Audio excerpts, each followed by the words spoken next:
Good morning বন্ধুরা। আজ হলো 20 মে বুধবার। আজকের বরাক উপত্যকা তথা আসামের শ্রীভূমি, শিলচর, হাইলাকান্দি এবং ভারতের বিভিন্ন প্রান্তের আজকের সকালের বিশেষ বিশেষ খবরগুলি হলো: ই ফার্মাসির বিরোধিতায় আজ দেশ জুড়ে বন্ধ ওষুধের দোকান। ই ফার্মাসি বা অনলাইন ওষুধ বিপণন সংস্থার বিরোধিতায় আজ দেশ জুড়ে ওষুধের দোকান বন্ধের ডাক দিয়েছে all India organisation of a chemist and druggist.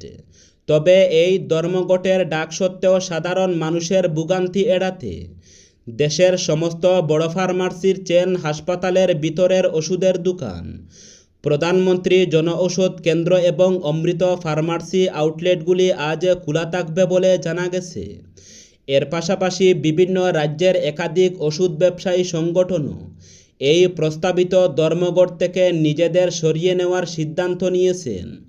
সূত্রের খবর, সম্প্রতি এআইওসিডির প্রতিনিধি দল দেশের ওষুধ নিয়ামক সংস্থার সঙ্গে দেখা করে ই ফার্মাসির কার্যকারিতা এবং তার নিয়মকানুন নিয়ে নিজেদের আপত্তিকর কথা জানান। নিয়ামক সংস্থার পক্ষ থেকে তাদের আশ্বস্ত করা হয়েছে যে উত্থাপিত বিষয়গুলি খতিয়ে দেখা হচ্ছে এবং খুচরো ওষুধ বিক্রেতাদের ন্যায্য স্বার্থ সুরক্ষায় এই ক্ষেত্রের নিয়মনীতি পরীক্ষা করা হচ্ছে।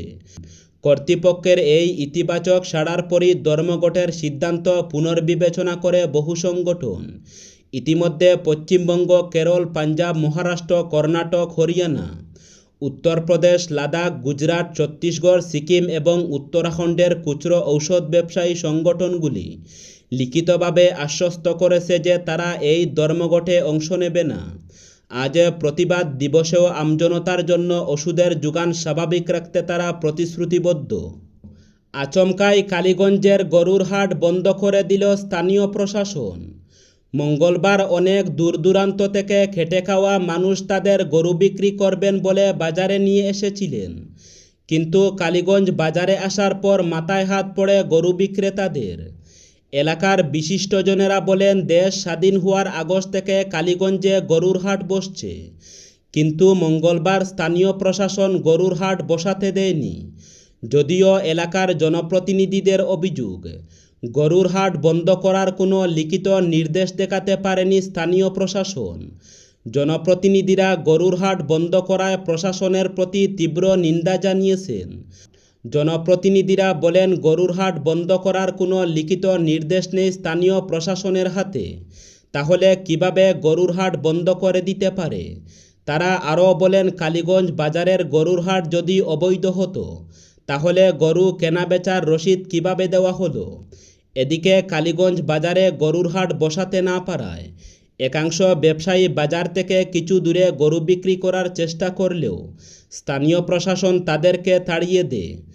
তারা আগে সকাল থেকে কালীগঞ্জ বাজারে নিরাপত্তা বাহিনী পাঠিয়ে দেওয়া হয়, যাতে বাজার বন্ধ করার পর কোনো ধরনের অপ্রীতিকর ঘটনা না ঘটে। তবে প্রশাসনের নির্দেশ পাওয়ার পর ব্যবসায়ীরা গরু নিয়ে চলে যান। গরুর হাট বন্ধ করার বিষয়ে কালীগঞ্জ পুলিশ ফাঁড়ির ইনচার্জ এম জামান বলেন, উপর মহল থেকে নির্দেশ রয়েছে, তবে লিখিত কোনো নির্দেশ দেখাতে পারেননি তিনি। সামনেই থোড, এজন্য এলাকার গরু ব্যবসায়ী সহ স্থানীয় জনপ্রতিনিধিরা আগামী শুক্র ও মঙ্গলবার কালীগঞ্জ বাজারে গরুর হাট বসার অনুমতি প্রদান করতে শ্রীভূমি জেলা কমিশনার ও পুলিশ অধীক্ষকের হস্তক্ষেপ কামনা করেছেন। জনগণনার কাউন্টডাউন শুরু হয়ে গেল। দেশের প্রতিটি রাজ্যের সঙ্গে অসমেও আগামী 2 আগস্ট থেকে শুরু হবে জনগণনা। প্রথম 15 দিন থাকবে সেলফে এনুমারেশনের সুযোগ। ঘরে বসে নির্দিষ্ট পোর্টালে নিজের থেকেই দাখিল করা যাবে তথ্য। এরপর 1 মাস ধরে ঘরে ঘরে গিয়ে তথ্য সংগ্রহ করবেন গণনাকারীরা। এর জন্য জেলায় জেলায় গণনাকারীদের প্রশিক্ষণ শুরু হবে আগামী 28 মে থেকে। তবে 2027 সালের ফেব্রুয়ারিতে শুরু হবে জাতিগণনার কাজ। কোভিডের জন্য 2021 সালে দেশে জনগণনা হয়নি। এর প্রায় 5 বছর পর এখন গোটা দেশে শুরু হতে যাচ্ছে জনগণনার কাজ। বুধবার সংবাদ মাধ্যমে এই খবর জানিয়েছেন অসমের director of census Biswajit Pegu. তিনি জানান, এবারের জনগণনা পুরোপুরি ডিজিটাল পদ্ধতিতে সম্পন্ন হবে। গণনাকর্মী নিয়োগ থেকে শুরু করে তথ্য সংগ্রহ, তথ্য দাখিল করা সব প্রক্রিয়া সারা হবে ডিজিটাল পদ্ধতিতে। জনগণনায় প্রথমবারের মতো এবার থাকবে সেলফ এনুমারেশন ব্যবস্থা। নির্দিষ্ট পোর্টালে লগ ইন করে নিজের থেকে দাখিল করা যাবে পরিবারের তথ্য। পেগু জানান, পরিবারের প্রধান স্বগণনার তথ্য দাখিল করতে পারবেন পোর্টালে। 33টি প্রশ্ন থাকবে, সব প্রশ্নের জবাব দিয়ে নিজেদের পরিবারের তথ্য দাখিল করা যাবে। সব ফিল আপ করার পর দাখিল করার পর এনুমারেশন আইডি আসবে নির্দিষ্ট মোবাইল নম্বর কিংবা ইমেলে। সেই আইডি সংরক্ষণ করে রাখতে হবে। গণনা কর্মীরা ঘরে ঘরে তথ্য সংগ্রহে গেলে সেই আইডি দেখাতে হবে। তারা ভেরিফাই করে নেবেন সব ঠিক রয়েছে কিনা। 2 আগস্ট থেকে 15 দিন সেলফ এনুমারেশন পর্ব শেষ হওয়ার পর শুরু হবে ঘরে ঘরে গিয়ে তথ্য সংগ্রহের কাজ। সেই প্রক্রিয়া চলবে 15 সেপ্টেম্বর অবধি। সময় মতো পেনশন না হলে কড়া ব্যবস্থা, হুঁশিয়ারি দিলেন মুখ্যমন্ত্রী ডক্টর হিমন্ত বিশ্ব শর্মা। বছরের পর বছর রাজ্যের প্রশাসন ও সমাজের সেবায় নিজেদের জীবনের গুরুত্বপূর্ণ সময় কাটান সরকারি কর্মচারীরা। কিন্তু চাকরি থেকে অবসরের পর অনেক ক্ষেত্রেই তাদের জীবন হয়ে ওঠে চরম অনিশ্চয়তা ও দুর্ভোগে ভরা।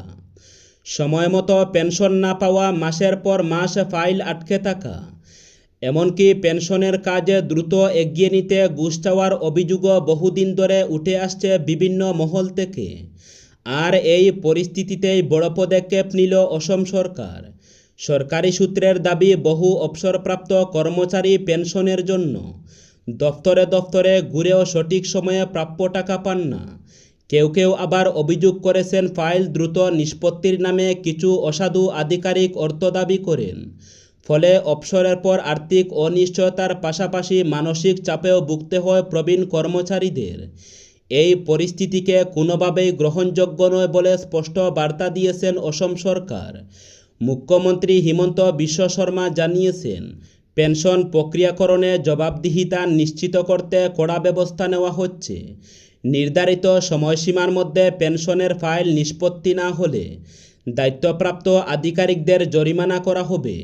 পাশাপাশি গোটা প্রক্রিয়াকে আরও স্বচ্ছ ও সহজ করতে একাধিক নতুন ব্যবস্থা চালু করা হয়েছে। নিটের পুনরায় পরীক্ষায় বিন্দুমাত্র খামতি নয়, স্বচ্ছতা ও কড়া সুরক্ষার বার্তা শিক্ষামন্ত্রীর। আসন্ন নিটে ইউজি পুনরায় পরীক্ষা স্বচ্ছভাবে সম্পন্ন করতে আধিকারিকদের কড়া নির্দেশ দিলেন কেন্দ্রীয় শিক্ষামন্ত্রী ধর্মেন্দ্র প্রধান।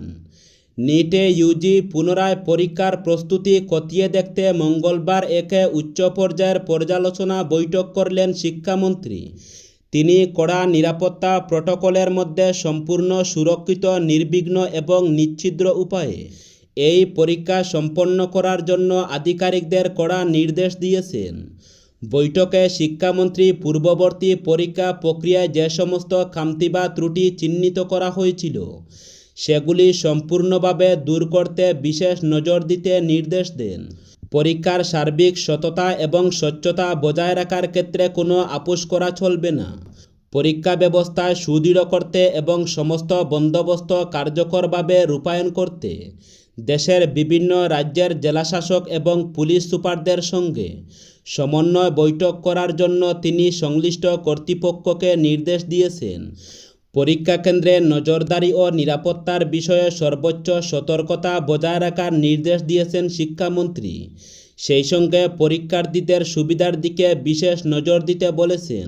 তিনি জানান, প্রচণ্ড গরমের কথা মাথায় রেখে পড়ুয়াদের জন্য পর্যাপ্ত পানীয় জল, যাতায়াত ব্যবস্থা এবং অন্যান্য প্রয়োজনীয় সুযোগ সুবিধার যেন কোনো খামতি না থাকে। আশ্রমে চুরির চেষ্টাকে কেন্দ্র করে মঙ্গলবার সন্ধ্যায় অমরপুর এলাকায় চাঞ্চল্যের সৃষ্টি হয়। অমরপুর লোকনাথ আশ্রম থেকে একটি জলের পাম্প চুরি করার সময় স্থানীয় জনতার হাতে আটক হয় টাউনশঙ্কর পল্লী এলাকার বাসিন্দা তাপস দাস নামে এক যুবক। স্থানীয় সূত্রে জানা গেছে, আশ্রম প্রাঙ্গণ থেকে পাইপটি নিয়ে পালানোর চেষ্টা করার সময় এলাকাবাসীর সন্দেহ হলে তাকে আটক করা হয়। পরে ঘটনাস্থলে কিছু সময়ের জন্য উত্তেজনাপূর্ণ পরিস্থিতির সৃষ্টি হলেও স্থানীয়দের তৎপরতায় পরিস্থিতি নিয়ন্ত্রণে আসে। পরবর্তী সময়ে আটক যুবককে অমরপুর বীরগঞ্জ থানায় পুলিশের হাতে তুলে দেওয়া হয়। শিলচরের চিরুকান্দি এলাকায় খোলা মাঠ থেকে উদ্ধার হওয়া এক যুবকের মৃতদেহ ঘিরে চাঞ্চল্য ছড়িয়েছে। মৃত যুবকের পরিচয় মিলেছে বাপি দাস, বয়স 30 নামে। তিনি শিশু মন্দির রোড এলাকার বাসিন্দা বলে জানা গেছে। এই ঘটনায় বাপির স্ত্রী মনসা দাসকে আটক করেছে পুলিশ। তদন্তকারীদের অনুমান পরকীয়া সম্পর্কের জেরেই এই হত্যাকাণ্ড সংঘটিত হয়ে থাকতে পারে। পুলিশ সূত্রে জানা গেছে, সোমবার সকালে চিরুকান্দির একটি মাঠ থেকে অজ্ঞাত পরিচয় যুবকের মৃতদেহ উদ্ধার করা হয়। পরে পরিবারের সদস্যরা শিলচর মেডিকেল কলেজ হাসপাতালে গিয়ে মৃতদেহ শনাক্ত করেন। জানা যায়, বাপি দাস বিভিন্ন সময়ে গাড়ি চালক ও দিনমজুরের কাজ করতেন। কিছুদিন কর্মসূত্রে বেঙ্গালুরুতেও ছিলেন তিনি। তদন্ত চলাকালীন বাপির 2 শিশু সন্তানের সঙ্গে কথা বলে পুলিশের সন্দেহ হয় এই ঘটনায় মনসা দাসের ভূমিকা থাকতে পারে। এরপরই তাকে আটক করে জিজ্ঞাসাবাদ শুরু করা হয়। এদিকে এই ঘটনায় ন্যাশনাল হাইওয়ে সংলগ্ন সানসিট হাসপাতালের পাশের গলির বাসিন্দা জয়দেব দাস সহ আরও 2 ব্যক্তিকে সন্দেহের তালিকায় রেখেছে পুলিশ। পরিবারের অভিযোগ, জয়দেবের সঙ্গে মনসার ঘনিষ্ঠ সম্পর্ক নিয়ে এলাকায় দীর্ঘদিন ধরে নানা আলোচনা চলছিল। অভিযোগ রয়েছে, রবিবার রাতে জয়দেব ও তার সহযোগীরাই বাপিকে বাড়ি থেকে ডেকে নিয়ে যায়। ঘটনার পর থেকে জয়দেব পলাতক বলে জানা গেছে।